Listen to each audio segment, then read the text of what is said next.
Hi tea sippers, welcome to an all new episode of Clock the Tea with Dr. Long. Let's get right into it because there's a lot to get to.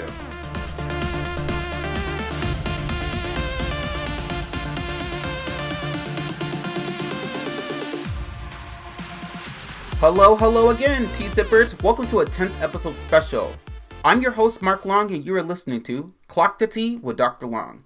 In this podcast, we dive into all the current events and all the happenings right now, and lately we've been staying pretty political. Based on all the happenings with the Trump administration and the current war overseas, there's just a lot of information that we have to make sure we clock. Starting with the tensions that are rising with the House members right now with their frustration over and the lack of understanding of Trump's strategy for the war. Take a listen.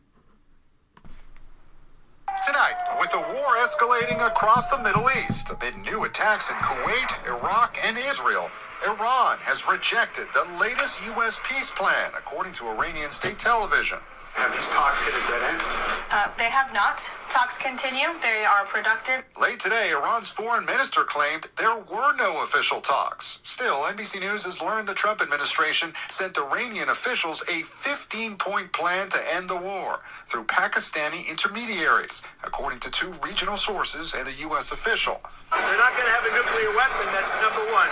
That's number 1, 2, and 3. Today, Iranian state television, citing an unnamed senior official, said Iran had responded negatively to the proposal and detailed 5 demands to end the war, including a halt to aggression and assassinations by the U.S. and Israel, plus complete control over the Strait of Hormuz. The White House warning Iran would be hit harder than before if there's no deal. President Trump does not bluff, and he is prepared to unleash hell. Iran should not miscalculate again. Also, after previously rescheduling his Beijing meeting with China's President Xi Jinping, President Trump today announcing a new date, May 14th and 15th. The White House was pressed on whether that's a signal for when the war might end. Again, as I've said, we've always estimated approximately 4 to 6 weeks, so you could do the math on that. As he considers his next move, 3 current and a former U.S. official tell NBC News that the military now compiles a daily highlight reel for the president that shows a video montage of the most successful strikes on Iranian targets over the previous 48 hours. The officials say he's also updated about the war through conversations with top military and intelligence advisors. Alright, tea sippers, let's dive in. So a huge point of contention this week with the war continuing overseas in Iran, but most importantly, we know that a lot of Republicans and Democrats, and those in between, do not want our troops on the ground in Iran. So what has the recent strikes on Iran caused the United States, and what is the president currently saying? Obviously, there's a lot of misinformation coming out from the press secretary with the 4 to 6 weeks, and no updates about an extension or any peace overseas, other than Trump saying that the war has already been won. But we know that that's not the case with the Strait of Hormuz, still being closed. Let me give you a little bit more information on what that means. The Strait of Hormuz is a 21 nautical mile wide checkpoint between Iran and Oman, linking the Persian Gulf to the Gulf of Oman and the Arabian Sea. It handles roughly 20% of global oil and 20% of LNG shipments under normal conditions. Current situation as of March 27th through the 28th, we are looking at the strait being restricted for 26 to 28 days so far, with Iran allowing passage only for non-hostile vessels from China, Russia, India, Pakistan, and Iraq. And commercial shipping is down 96%, with 0 to 8 ships a day versus the normal 60 a day. And with the war risk insurance premiums jumping about 50 times the current rate, or the initial rate, it makes transit commercial completely impossible right now. Now, given the politics behind this, we know that the United States service members injured in the attack on Saudi bases reached to at least 13 U.S. troops killed since the conflict began in general. And we also know that Israel is currently warning that it will expand their attacks inside Iran if missile fire continues. So Trump has extended the deadline for Iran to reopen the strait to April 6th, saying that talks are going very well, though Iran publicly denies negotiations right now with the president. So Iran is demanding recognition of sovereignty over the Strait of Hormuz and also war reparations. They're also saying that they would like some uranium enrichment rights. And Pakistan is currently acting as a mediator with limited progress right now in this situation. So this comes down to understanding the humanitarian impact on this and how the Strait of Hormuz has created this conflict with the United States pretty much not getting what they want. We know that millions have been displaced across Iran and Lebanon, with 20,000 seafarers stranded on ships due to the closure. We also know beyond this that oil prices have completely skyrocketed. We also know that there's a lot happening in regards to current conditions with seas and overseas with reparations, as mentioned. But also we know that all the restrictions and all the closings make it really, really hard for the United States to get their prices down to where they need to be. So how does this impact U.S. gas prices, food costs, supply chains? It does. Just know that we're going to be seeing a lot of expenses and a lot of prices going up at larger rates than what was expected, and what is completely the opposite of what the president shared as America First. So looking at this moving forward, we know that there is going to be no movement happening versus the 4 to 6 weeks timeline that the press secretary lined out. We also know that there's a bunch of lies coming from the White House because there are no reportings coming in that are significant, other than what is biased and what is being allowed to release of information from the White House and from the all the cabinet members and whoever's in charge, Pete Hegseth, all those idiots. So there's going to be a lot of push from the American people to pretty much end this war and put it behind us, because right now it's a very illegal war. There's no reason for us to be engaging in this kind of foreign conflict other than there being a distraction from current happenings here in the United States with abuse of power. We also know that the midterms are this year, so there's going to be a lot of pushback with the American people from what I'm assuming, unless there's going to be a lot of cheating in the poll booths come this fall. So I'm going to keep bringing to you first in regards to the Strait of Hormuz and updating you on the Iran war, but I think we need to hop into another topic. Right now, there has been some other negotiations here in the United States, but most importantly, let's jump right back to the TSA's workers at airports and see if they're getting paid. It looks like Congress has made a move. Take a listen to this. Tonight, as security lines wrap around terminals from coast to coast. This is crazy. That's absolutely crazy. President Trump signing an emergency order directing the Department of Homeland Security to pay TS officers using existing funds, calling it an unprecedented emergency at airports. DHS saying TSA officers could start seeing paychecks as soon as Monday. This after another stunning breakdown on Capitol Hill. House Speaker Mike Johnson blasting a bill passed by the Republican-led Senate that would have immediately reopened DHS without funding for Border Patrol and ICE. This gambit that was done last night is a joke. The Republicans are not going to be any part of any effort to reopen our borders or to stop immigration enforcement. That move guaranteeing the shutdown will extend indefinitely, with the two sides pointing fingers. The Speaker plans to put up a bill that would extend DHS funding, including ICE and Border Patrol, for 60 days. A plan Senate Democrats who want reforms to ICE say is dead on arrival. We pressed the Speaker. At what point is a leader on either side going to stand up and say, we have a path forward that everyone will agree to? This vote today will extend the shutdown under any circumstance. No, it won't. No, it won't. This is not party blame game. This is a record. You can hold up the record. Rank and file members frustrated by the gridlock. I mean, the American people must be sick of that specifically. They're sick of politics. They don't want this finger pointing. And even though TSA workers will get their paychecks soon, the damage may already be done. More than 480 TSA officers have already quit. If it looks like this is going to become the norm, then we're definitely reevaluating our ability to maintain these jobs. All with travelers waiting for relief. Mike Reyes showed up at a Houston airport and discovered his 4-hour drive to Dallas would be shorter than the security line to get on his flight. If I just left, got the truck and started driving. Ryan joins us now live. So Ryan. All right, T-Sippers, let's jump right into this topic. So clearly the president had to make this decision because this was impacting a lot of people around the country. But most importantly, it impacts a lot of rich people who need to travel on a regular basis as well.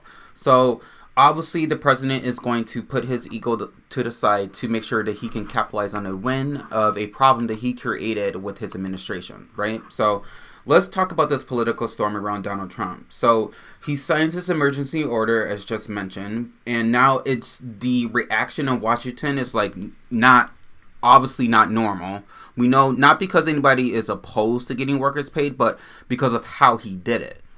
With DHS still unfunded and Congress locked in a bitter stalemate, Trump pretty much sidestepped this in a way to gridlock the issue by unilaterally making this directive to restore TSA workers getting paid, while airports are still dealing with all of the long lines and the ICE showing up and the record high 4-hour security lines that have been absolutely egregious. We see people leaving airports and just renting a car and just driving and doing their thing.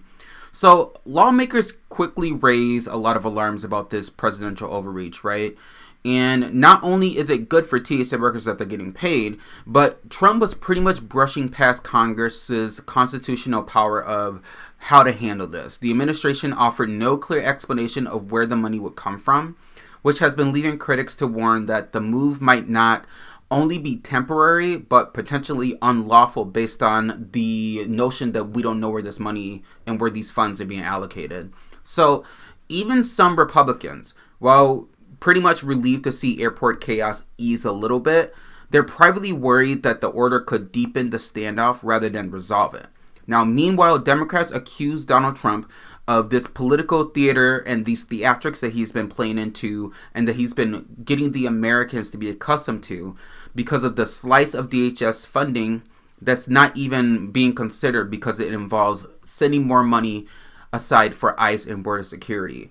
Now, we know some other issues here is that TSA workers are welcome, obviously, to stay in their work because they're getting paid now. And obviously, that's something that the president wants and that people around the country want.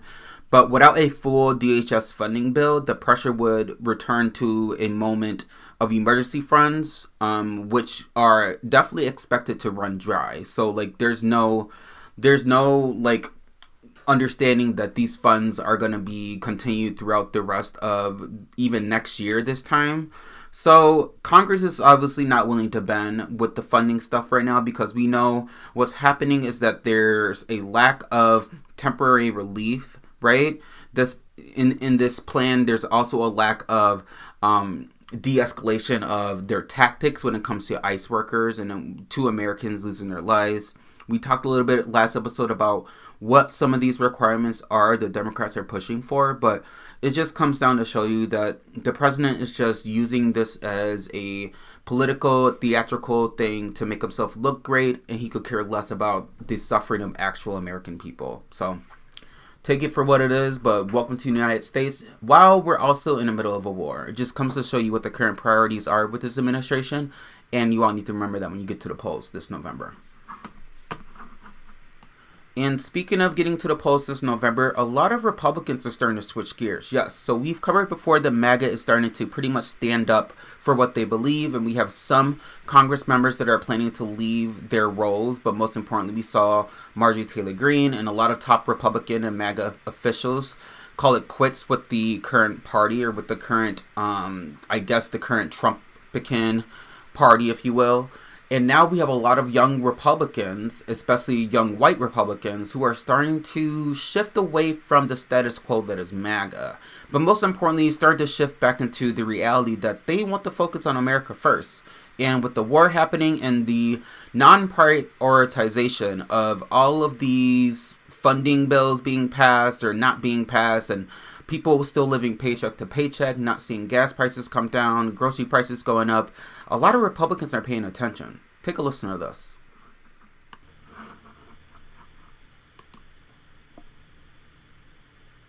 I'm so sick of Democrats calling me a bigot just because I voted for Trump. I voted for his economic policies, not like the bad stuff. Well, if you voted for him, you voted for all his policies. That's how it works. It's not really a buffet. I was just sick of all the out-of-control spending by the Dems. Republicans are better for the economy. What? They are. Facts over feelings, though, right? Duh. The U.S. economy has historically done much better under Democratic presidents than Republican ones. I'm serious. On average, since the end of World War II, real GDP has grown about 4.3% under Democrats and 2.5% under Republicans. 10 of the last 11 recessions happened under Republican presidents. Yeah, because they inherited a bad economy from the Democrats before them. Ooh, let's definitely come back to that one. But in terms of jobs, total job growth averaged roughly 2.5% per year under Democratic presidents and just over 1% for Republican presidents. Okay, but plenty of people have made a lot of money under Trump, so I would probably check those numbers. I always check the numbers, but you're right. There are plenty of people who have made a lot of money under Trump. Not regular people, but billionaires, for sure. Under his 2017 Tax Cuts and Jobs Act, the wealth of U.S. billionaires jumped 77%. $2.2 trillion in the years following. Must be nice. And now, according to the CBO, the top 10% of families in the U.S. control about 60% of the nation's total wealth, while the bottom half of families hold just over 6%. Now, you said Republicans do worse because they inherit a bad economy from Democratic presidents. Yeah. No. The historical data shows that Democrats often inherit a weaker economy and leave a stronger one. Republicans inherit a stronger economy and leave a weaker one. The economy doesn't just happen. It responds to leadership, policy, timing, and Democrats simply have a stronger record. That was a content creator by the name of Anna Connolly. Is cool, excuse me, and you can subscribe on YouTube or wherever. But I just think it's so great that younger people, especially Gen Zs, are starting to pick or speak out a little bit more about what it means to be a Republican, what it means to be a Democrat, and what it actually means for people to come to terms with what they voted for and coming into terms of if they agree with some of the policies that this current administration is doing, or if it's just a matter of they were misinformed and they're not aware. And I think that all hit it right on the head there. So I just wanted to share that. But I wanted to talk about young Republicans and breaking away from MAGA and what the data is showing. So I pulled up some stats from Politico, Newsweek, and then also from a few other sources. And let's just see what's basically happening right now. So we know that this generational revolt that's happening, and pretty much with the unfolding inside of the Republican Party, the numbers are way too stark to ignore right now. And we know that young Republicans are drifting away from MAGA because there is no longer this belief that America is first. What began as like this subtle like discomfort has become like a complete great shift within the party because there's a lot of economic frustration. We see a widening culture gap between Gen Z and conservatives that are more Trump aligned with the older voters. So we also know that a lot of polls are showing that among Republicans under 30, 26 prefer a Trump aligned candidate, while nearly half of them actually say they want a traditional Republican instead. And this is a complete reversal from the older GOP voters who overwhelmingly preferred Trump-aligned candidates pretty much in all the most recent 3 election cycles. So young conservatives are not rejecting the party entirely. They're just rejecting this MAGA brand. And they see it as more of a way to support chaos and all of this detachment from fiscal restraint and limited government. There's a lot of questions about all of those that are coming up for a lot of young Republicans and what it means to be associated with real conservatism. Because a lot of young Republicans say they voted based on policy and based on fiscal responsibility and that kind of thing. But in fact, they voted for all of the policies. So every shift that Trump makes is kind of on their back as a Trump voter, you know. And, you know, it could be said that, you know, why didn't I vote for that? At the end of the day, you did vote for that. Because if you're willing to vote for someone with an understanding of their character and what they're capable of and that they're a felon and all this information that you had, there's no reason that 76 million people should have just turned a blind eye to that like they did all the other times.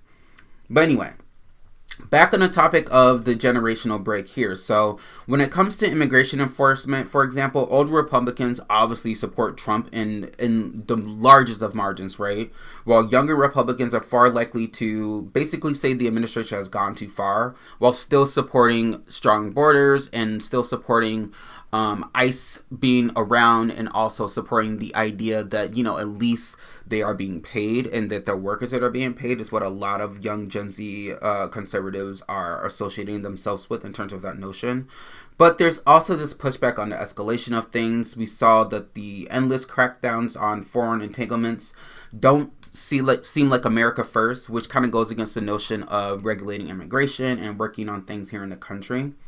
We also know from Newsweek that the Iran war has accelerated the rupture within the party, and young MAGA men have openly expressed their anger and betrayal, basically feeling that Trump violated his own promise of avoiding new foreign wars.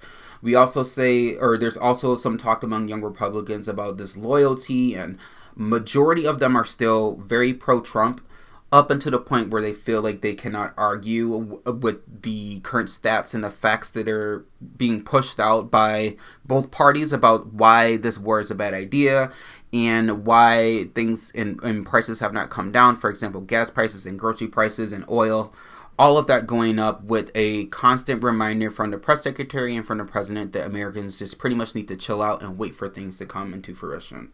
So, polling does back up some of this frustration. So Trump's approval ratings among 18 to 29-year-olds has cratered to about 32%, and young men now prefer Democratic control of Congress by double digits. So at the same time, young conservatives are embracing a different kind of populism, right? So we know that there's been a lot of increased support, in nationalizing major industries. And a majority of the Trump 2024 voters, under 40 even, support more wealth seizure policies. So more focus on what it means to have this wealth balance between the rich and the poor. Now, this is not the MAGA of 2016 or 2020. This is more of this focus on demanding economic transformation and really wanting to see this golden age that was promised to them by the president. Now, putting all this data together, we know that the points are made clear that a lot of Gen Z Republicans are not becoming Democrats and they have no plans to become Democrats, but they're looking at their futures as what it would be like to be post-MAGA. With the president being in his 80s and them being very critical of Joe Biden and his age, there's still some talk amongst the party about, him only serving his 2 terms and being done. But we all know with this current administration, there's always going to be some loopholes and things being done behind the scenes and things that are quite concerning for the American public. So, yeah, we'll see. We'll stay on top of it. There's been a lot of shifts here, but if things keep happening in this country that don't seem like America first, it seems like the younger crowd is willing to jump ship and join the Democrats in terms of supporting a little bit more stability in the country. Now, whether that be Democratic officials or representatives in their districts that they're going to vote for, I don't know. But there is going to be some pushback against this whole dictatorship and this new wave of Trump, I call it Trumpican or Trumpism, that is trying to plague the United States when we know the guy is pretty much on his deathbed anyway. Alright, Tea-Sippers, wrapping things up today on our conversations here. So the No Kings March has become one of the largest protest movements in modern U.S. history, which is a sweeping national rejection of what organizers describe as President Trump's authoritarian overreach and his dictatorship. So what began in 2025 as a single-day defiance has grown into a massive coordinated national action with more than 3,000 events across all 50 states and millions of people taking the streets. Take a listen. Organizers expect millions of people to take part in a third round of the No Kings protests across the country today. Organizers say the rallies are intended to show opposition to President Trump's policies, as well as the war in Iran. Nearly 7 million people attended No Kings protests last fall. This one's expected to be even bigger. Joining me now for more is co-president of Public Citizen, Lisa Gilbert. Lisa, it is good to see you. Thank you for being here. How are people preparing for today's events? How many people do you expect to march across the country? Well, we have a record number of events, 3,300 around the country. To put that in perspective, there are only 3,150 counties in the whole nation. So there will be an event literally anywhere that you could hope to attend one. We will see RSVPs from folks in rural areas, in suburban areas, in urban areas. It's a true mass movement, and I'm expecting joyful protest, shared resolve as we all grapple with the realities of this authoritarian Freudian slide that we've been experiencing, this sort of wannabe dictator persona that Trump has adopted as he moves us into an illegal war, as he sends masked agents to our communities and now our airports. People are fed up and they want to stand proudly and say, simply put, there aren't kings in America. There sure aren't. And, I think we still need to pretty much use the voices that we have, because right now the country has completely handed all of this power to this orange idiot, and he has no idea what he's doing. March 28, 2026, the mobilization is the third and largest wave yet. So organizers have currently expected the record-breaking turnout with flagship rallies in Minnesota, specifically Minneapolis, St. Paul, New York City, Los Angeles, Chicago, Washington, and thousands of smaller towns around the country. For example, like Quakertown, Pennsylvania, to Parsonsville, Maine. There's a lot happening, and the more that these different No King rallies take place, the more they increase in terms of that popularity, but most importantly, more action happens, more people sign up, more people get interested in making sure their voices are heard, because the movement's message is basically no thrones, no crowns, and no kings. And it's a direct response to the escalating use of the federal power that has been completely handed to this president, from the mass ICE raids to the mass deportations to the National Guard deployments to the sweeping tariffs to the increase in grocery prices to the deeply unpopular war in Iran. It's just a mess happening in this country right now.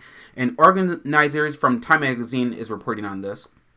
But organizers are saying that these actions have crossed the line for everyday Americans, not just for progressives in major cities, but for Americans around the country. In Madison, Wisconsin, where I am from, the march currently begins at Birmingham Park at 12:30, followed by a 2 p.m. rally at the Wisconsin State Capitol. So if you are in Wisconsin, in the Madison area, that's where you will head to. Across Wisconsin alone, there are around 100 protests planned in cities, suburbs, and rural communities, driven by anger for the over-immigration crackdowns in the Iran war, obviously. But here in Wisconsin, something that we truly care about is rising costs. We pride the fact that a lot of places here in our state are affordable to live based on work or where you or your access to major metropolitan communities and that kind of thing. But with these prices not just impacting cities, a lot of people in small town America are starting to see the impact of their grocery bills and in their monthly payments. But we also want to see these actions continue, because right now we see that there has been a fundamental threat to democracy, and the No Kings movement is intentionally nonviolent and explicitly democratic, because we want to argue against this bullshit that is happening in the White House, but we want to demand a unified, visible community and country that sees the importance of the voices of the American people and not falling to a king or a wannabe king who feels like that their overreach is the most important thing in the world. But we know that that's completely against democratic norms, and it's worth us being in the streets defending our country and making our voices loud and heard. Thank you all so much for listening to another episode of Clock the Tea with Dr. Long. If you are not protesting, you can always do your part by donating to the movement or joining any local cause or just staying in tune with podcasts like this or your local news stations. But most importantly, if you are going, make sure you're safe, make sure you are going with trusted people, and make sure that you are going to these movements and to these rallies to feel like you still have a right to protest and a right to exist and believe what you want in this country. Thanks for listening. Bye.